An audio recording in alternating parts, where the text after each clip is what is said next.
काल के मुंह से मुक्त होना हो तो क्या करें। आशा करता हूँ निरंकार की कृपा से आप सभी अच्छे होंगे, स्वस्थ होंगे। सत्संगत जी आप जी के चरणों में बहुत ही सुंदर सत्संग विचार, जिसका विषय है काल के मुंह से मुक्त होना हो तो क्या करें। आइए सत्संगत जी जानते हैं इस विचार के माध्यम से। सत्संगत जी, समय जिसे हम काल कहते हैं वह न किसी के लिए रुकता है और न किसी के कहने से चलता है। वह अचल है, अमिट है और हर प्राणी के जीवन का सबसे बड़ा सत्य है। मृत्यु की छाया और आने वाले कल की चिंता इंसान को इस हद तक जकड़ लेती है कि वह अपने वर्तमान को खो बैठता है। प्रश्न उठता है, क्या हम काल के इस मोह, इस भ्रम, इस भय से मुक्त हो सकते हैं। आज की यह कहानी इस रहस्य को उजागर करती है। एक ऐसे व्यक्ति की यात्रा जिसने जीवन की तमाम उलझनों और मोहों के जाल को पार कर यह समझा कि काल से लड़ना नहीं, उसे जानना और उससे पार होना ही असली मुक्ति है।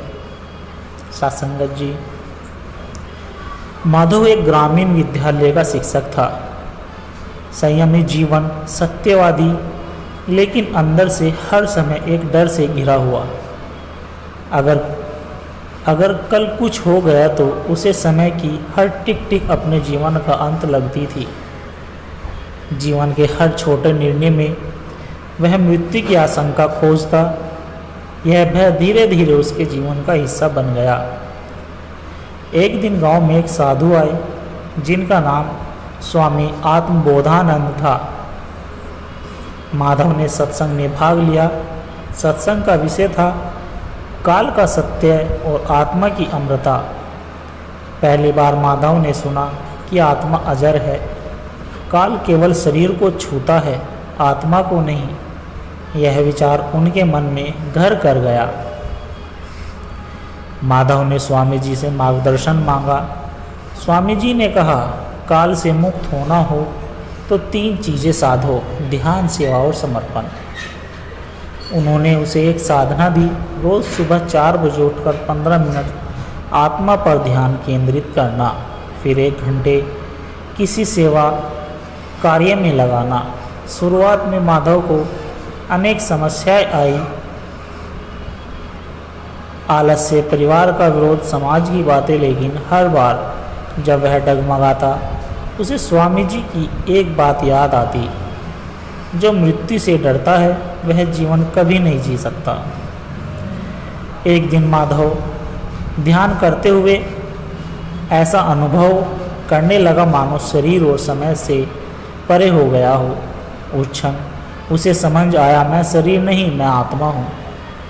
आत्मा पर काल का कोई प्रभाव नहीं। उसका मोह टूटने लगा। अब वह हर क्षण को पूर्णतः से जीने लगा। समय बीतता गया, लेकिन वह माधव वही व्यक्ति नहीं था। वह मृत्यु के भय से नहीं, चेतना की गहराई से जीवन जीता। वह गांव के लोगों को भी सत्संग और साधना की राह पर लाने लगा। लोग उसे काल जय माधव कहने लगे। उसकी आंखों में स्थिरता, उसके जीवन में आत्मबल और उसकी वाणी में अमृतों की सुगंध थी। सत्संगत जी, इस कहानी से हमें यह सीख मिलती है कि काल से डरने की नहीं, उसे जानने और पार करने की आवश्यकता है। सेवा, साधना और सत्संग, ये ही 3 सीढ़ियाँ हैं जिससे हम काल के मोहों से ऊपर उठ सकते हैं। जब हम आत्मा के स्तर से जीवन को देखने लगते हैं तब काल भी हमारी श्रद्धा को झुककर प्रणाम करता है।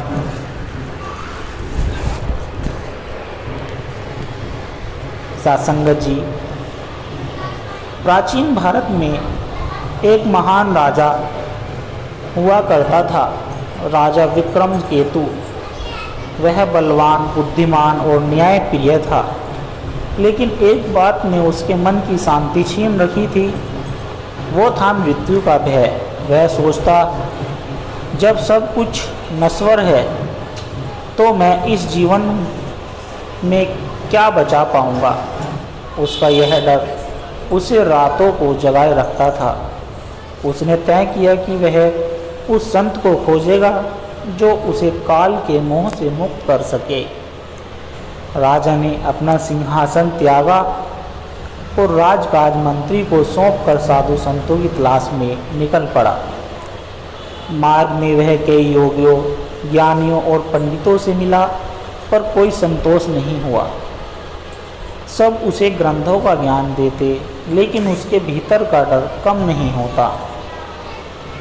एक दिन घने वन में राजा को एक ऋषि काल प्रज्ञा मिले। वह वर्द साधु, जो न समय को मानता था न मृत्यु को। उनके चेहरे पर स्थायी मुस्कान और आंखों में शांति थी। राजा ने कहा, मुझे काल के मोह से मुक्त होना चाहिए, मुझे मृत्यु से भय लगता है। ऋषि मुस्कुराकर बोले, यदि तुम सच में मुक्त होना चाहते हो तो 3 चरणों से गुजरना होगा। ऋषि ने कहा, मृत्यु का भय उन्हीं को होता है जो भविष्य में जीते हैं। वर्तमान ही अमर है, हर क्षण में परमात्मा का साक्षात्कार है। राजा को यह अभ्यास दिया गया। प्रत्येक क्रिया को ध्यानपूर्वक करना, जैसे भोजन करना, चलना, बोलना, हर कार्य को पूरी चेतना से करना। धीरे धीरे राजा ने महसूस किया कि जब वह हर पल में पूरी तरह होता है, तब न भविष्य की चिंता होती है न मृत्यु का डर होता है। ऋषि ने पूछा, क्या तुम शरीर हो? राजा ने कहा, नहीं, शरीर तो मिट्टी है। क्या तुम मन हो? नहीं, मन तो चलायमान है। तो फिर कौन हो तुम? इस पर सबने राजा को अंदर तक झकझोर दिया। उन्होंने आत्मचिंतन शुरू किया, ध्यान में बैठते, प्रकृति से संवाद करते, और एक दिन उन्हें भीतर से उत्तर मिला, मैं आत्मा हूँ, चेतन तत्व जो न पैदा होता है न मरता है। ऋषि ने कहा, जिस दिन तुम अपने जीवन को दूसरों की सेवा में अर्पित कर दोगे, उसी दिन काल का डर तुम में से भाग जाएगा। राजा ने गांव-गांव जाकर सेवा शुरू की।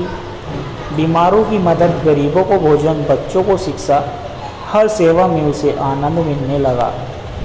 अब उसे मरने का नहीं, अधूरे कर्मों का डर रहता था, और वह भी सकारात्मक प्रेरणा बन गया। 3 वर्षों बाद राजा विक्रमकेतु लौटा। अब वह केवल राजा नहीं, एक ज्ञानी संत जैसे व्यक्ति था। राजमहल में लौटकर उसने एक नई परंपरा शुरू की। हर सुबह 1 घंटे ध्यान, सेवा और आत्मसमर्पण का अभ्यास। अब जब भी कोई मृत्यु की बात करता, राजा मुस्कुराकर कहता, मृत्यु एक बदलाव है, वह नहीं। जो स्वयं को जान लेता है वह काल के पार हो जाता है। काल का मोह समाप्त होता है जब हम वर्तमान में पूरी तरह जीते हैं, आत्मा को पहचानते हैं और जीवन को सेवा और समर्पण में लगाते हैं। मृत्यु का डर एक भ्रम है जो अज्ञान से जन्म लेता है। ज्ञान, साधना और प्रेम ही उस अंधेरे को मिटा सकते हैं। साथ संगत जी, कभी कभी जीवन में ऐसा समय आता है जब हर रास्ता बंद नज़र आता है, हर उम्मीद बुझती दिखती है, लेकिन एक ऐसा समय तय करते हैं कि इंसान टूटेगा या निखरेगा। यह कहानी है आरव की एक मामूली लड़के की, असाधारण यात्रा की, जो हारते हारते जीत गया। आरव एक गरीब घर में जन्मा। पिता एक मामूली दर्जी थे और माँ घरों में काम करती थी। स्कूल की फीस भरने में भी मुश्किल आती थी, लेकिन आरव का सपना था कि वह एक IAS अफसर बनना चाहता है। हर कोई हंसता था, कहता था, तेरा सपना तेरे हालात से बड़ा है। पर आरव ने ठान लिया था, मेरे हालात मेरी पहचान नहीं, मेरी मेहनत होगी। आरव ने कई परीक्षा दी, 12वीं मुश्किल से पास की, कॉलेज में एडमिशन स्कॉलरशिप से मिला। फिर UPSC की तैयारी की। पहले प्रयास में प्री भी नहीं निकला, दूसरे प्रयास में मेंस में फेल, तीसरे प्रयास में इंटरव्यू तक पहुंचा, लेकिन सिलेक्शन नहीं हुआ।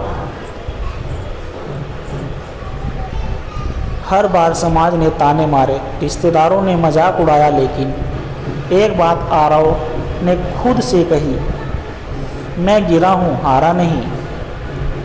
एक दिन निराश होकर आरव एक पार्क में बैठा रो रहा था। तभी एक बूढ़े साधु ने आकर पूछा, बेटा क्यों रो रहे हो, क्या हुआ? आरव बोला, सपने टूट गए बाबा। संत ने कहा, सपने कभी टूटते नहीं, टूटता है इंसान का विश्वास। दीपक जब जलता है तो अंधेरा भागता है, लेकिन अगर तू खुद को ही बुझा देगा तो कौन रोशनी करेगा। यह बात आरव के दिल में उतर गई। आरव ने फिर से कमर कस ली। सुबह 4 बजे उठना, 10 घंटे पढ़ाई, डिजिटल दुनिया से दूरी और मन की शांति के लिए ध्यान शुरू किया। उसने अब पढ़ाई को तपस्या बना दिया। इस बार सिर्फ किताबें नहीं पढ़ी, खुद को पढ़ा। चौथे प्रयास में वह पास हुआ और ऑल इंडिया रैंक 47 लाकर पूरे देश का ध्यान खींच लिया। अब आरव एक ईमानदार IAS ऑफिसर है, लेकिन वह कभी नहीं बोलता कि अंधेरे ने ही उसे रोशनी की कीमत सिखाई। उसने एक मुफ्त कोचिंग सेंटर शुरू किया, जहां गरीब बच्चों को UPSC की तैयारी कराई जाती है, ताकि कोई और आरव हार न माने। असफलता अंत नहीं, शुरुआत है। जो लोग अंधेरे से नहीं डरते वही खुद दीपक बन जाते हैं। यदि तुम ठान लो तो हालात क्या, दुनिया भी हार मान जाती है। साथ संगत जी, सत्संग की छाया में जीवन का असली उजाला। मनुष्य का जीवन एक यात्रा है, कभी प्रकाश से अंधकार की ओर, कभी अंधकार से प्रकाश की ओर। एक यात्रा में रास्ता तभी दिखता है जब हमारे जीवन में सत्संग आता है। यह कहानी एक ऐसे युवक कृष्णा की है जो भटकते भटकते जब सत्संग में पहुंचा तो उसका जीवन ही बदल गया। कृष्णा एक तेज़ दिमाग वाला लेकिन बहुत चंचल युवक था। पढ़ाई में अच्छा था, लेकिन जीवन के लक्ष्य को लेकर भ्रमित, मोबाइल, सोशल मीडिया और दोस्तों की नशे भरी दुनिया में उलझा हुआ था। घर वाले परेशान थे, लेकिन कृष्णा किसी की भी नहीं सुनता था। एक दिन उसके पिता ने कहा, बेटा बस एक बार मेरे साथ सत्संग में चल। कृष्णा ने बेमन से हामी भर दी। सत्संग हॉल में पहुंचते ही कृष्णा को अजीब सी शांति का अनुभव हुआ। वहाँ एक संत बोल रहे थे, तुम्हारा मन ही तुम्हारा संसार है। यदि यह शांत नहीं तो बाहरी सफलता भी निर्थक है। कृष्णा स्तब्ध रह गया। पहली बार किसी ने उसके अंदर की बेचैनी को शब्दों में कहा था। वह लगातार सत्संगों में जाने लगा। हर बार एक नई सीख, एक नई रोशनी उसकी आत्मा को छूने लगी। शुरुआत में पुराने दोस्त मजाक उड़ाते थे, उसे खींचते थे वापस अपनी दुनिया में, लेकिन कृष्णा बदल रहा था। उसने ब्रह्म मुहूर्त में उठना, ध्यान करना और सत्संग में रोजाना व्रत करना शुरू किया। संत ने उसे एक सूत्र दिया, जो मन को जीत लेता है वही संसार जीतता है। कृष्णा ने धीरे धीरे नकारात्मक संगति से दूरी बना ली। अब कृष्णा शांत हो गया था, संयमी हो गया था। उसके निर्णय अब आत्मिक ज्ञान पर आधारित होते थे। वह अपने कॉलेज में सत्संग की एक युवा शाखा चलाने लगा, जहां वह युवाओं को प्रेरित करता। सच्ची खुशी बाहर नहीं, आत्मा की गहराई में है। उसके माता पिता उसकी आंखों की शांति देखकर भावुक हो जाते थे। अब वह सिर्फ बेटा नहीं, घर का दीपक बन गया था। सालों बाद कृष्णा एक बड़ा अफसर बना, लेकिन उसकी असली पहचान थी एक ज्ञानी आत्मा।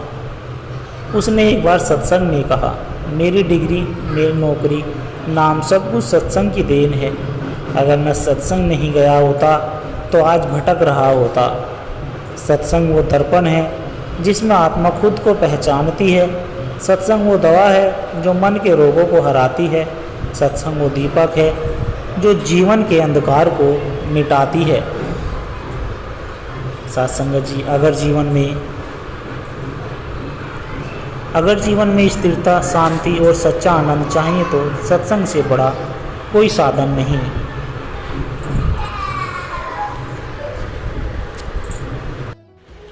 सासंगत जी, सत्संग ने बनाया इंसान। कहते हैं जैसे संगति वैसी रंगत। सत्संग इंसान के जीवन की दिशा तय करती है। यह कहानी है रघु नाम के एक ऐसे युवक की जिसने गलत संगत में जीवन खो दिया, लेकिन सत्संग ने फिर उसे इंसान बना दिया। रघु एक मध्यवर्गीय परिवार का लड़का था, लेकिन किशोरावस्था में बुरी संगति में फंस गया था। नशा, जुआ, झूठ, चोरी सब उसकी आदत बन गई। माँ बाप रात भर रोते, लेकिन रघु पर कोई असर नहीं होता। एक दिन पुलिस उसे पकड़कर ले गई। तब पिता ने हार मानकर कहा, अब इसे बदला जा सकता है तो बस प्रभु का ज्ञान और सत्संग ही बदल सकता है। जमानत के बाद माँ रघु को एक सत्संग में जबरन ले गई। वहाँ एक संत बोल रहे थे, जो अपना मन नहीं जीत सकता वह संसार में कुछ नहीं कर सकता। सच्चा इंसान वह है जो अपने कर्मों को देखकर शर्मिंदा हो और फिर उन्हें बदल दे। रघु को भीतर से झटका लगा। वह कई रातें बिना सोए बिताने लगा। अपनी गलतियां याद करता रघु ने धीरे धीरे नशा छोड़ना शुरू किया, लेकिन यह आसान नहीं था। शरीर तड़पता था, मन फिसलता था। तब सत्संग में उसे एक साधु ने कहा, जब भी मन टूटे तुम प्रभु का नाम लो और रोज एक नेक कार्य करो। रघु ने नियम बना लिया, हर सुबह सत्संग, हर दिन सेवा, हर रात आत्म मंथन। धीरे धीरे उसके अंदर रोशनी उतरने लगी। रघु अब गांव के बच्चों को पढ़ाने लगा, वृद्धों की सेवा करता, माँ बाप की सेवा और पूजा करता। सत्संग उनका मार्गदर्शन बन गया। अब लोग उसे सेवक रघु कहने लगे थे। उसने एक दिन सत्संग में कहा, जिसने सत्संग से दूरी बना ली वो भटक गया, जिसने सत्संग को अपनाया वह प्रभु से मिल गया। वर्षों बाद रघु एक प्रतिष्ठित सामाजिक कार्यकर्ता बन गया।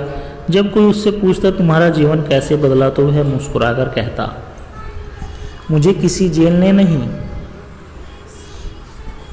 सत्संग ने सुधारा। सत्संग मेरे लिए मंदिर भी है, शिक्षा भी और शक्ति भी। सत्संग केवल प्रवचन नहीं, आत्मा का स्नान है। सत्संग केवल शब्द नहीं, जीवन की दिशा है। सत्संग केवल सभा नहीं, समय को जानने की यात्रा है। जो व्यक्ति सत्संग से जुड़ता है वह स्वयं को, समाज को और संसार को बदल सकता है। सासंगत जी,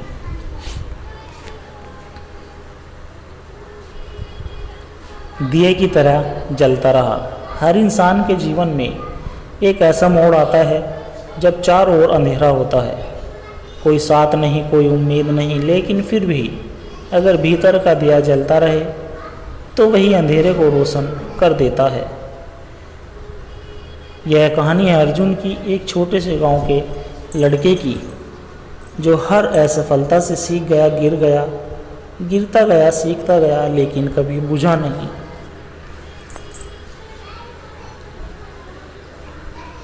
अर्जुन का जन्म एक गरीब किसान परिवार में हुआ था। घर में बिजली नहीं थी, लेकिन उसकी आंखों में IAS बनने का सपना था। गांव में सब कहते तू खेत जोत, किताबें मत पढ़, लेकिन अर्जुन ने किताबों को ही अपना भगवान बना लिया। रात को दिए की रोशनी में पढ़ाई करता और मन ही मन खुद से कहता, मुझे कोई नहीं जानता, लेकिन एक दिन मेरी मेहनत बोलेगी। अर्जुन को शहर जाकर पढ़ाई करनी थी, लेकिन पैसे नहीं थे।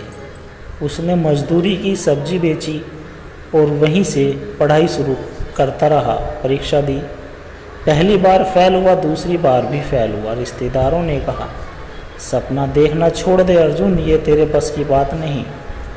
पर अर्जुन ने जवाब नहीं दिया। उसने सिर्फ और ज़्यादा मेहनत की। एक दिन लाइब्रेरी में एक वृद्ध व्यक्ति मिले जिन्होंने अर्जुन की आंखों में तप देखा। उन्होंने कहा, बेटा जब तुम थक जाओ तो याद रखना कि क्यों शुरू किया था। लक्ष्य बड़ा हो तो तकलीफ़ छोटी होती है। वह अर्जुन के मार्गदर्शन बन गया। अर्जुन ने जीवन में पहली बार ध्यान और आत्मनियंत्रण का अभ्यास शुरू किया। अर्जुन ने तीसरी बार यूपीएससी दी। रिजल्ट वाले दिन उसे भूख नहीं लग रही थी, पसीना बह रहा था। लेकिन जैसे ही उसने देखा ऑल इंडिया रैंक 19, उसकी आंखें भर आई। माँ को गले लगाया और कहा, माँ दिए की लो आखिर जलती रही। आज अर्जुन एक सफल अफसर है, लेकिन वह अपने गांव में एक निःशुल्क कोचिंग चलाता है। बच्चों से कहता है, अगर कोई कहे तुमसे नहीं होगा तो उसे साबित करके दिखाओ कि तुमसे ही होगा। जो खुद दिया बनता है वो दूसरों को भी रोशनी देता है। सपने वही सच होते हैं जो नींद तोड़ दे। मेहनत वही सच्ची होती है जो आंसू और पसीनों में फ़र्क न करे। और इंसान वही बड़ा होता है जो हालात से नहीं खुद से जीतता है। सत्संगत जी, यदि आप जी को सत्संग विचार अच्छे लगे हो तो वीडियो को लाइक करें, शेयर करें और कमेंट में धन निरंकार जी जरूर लिख दें।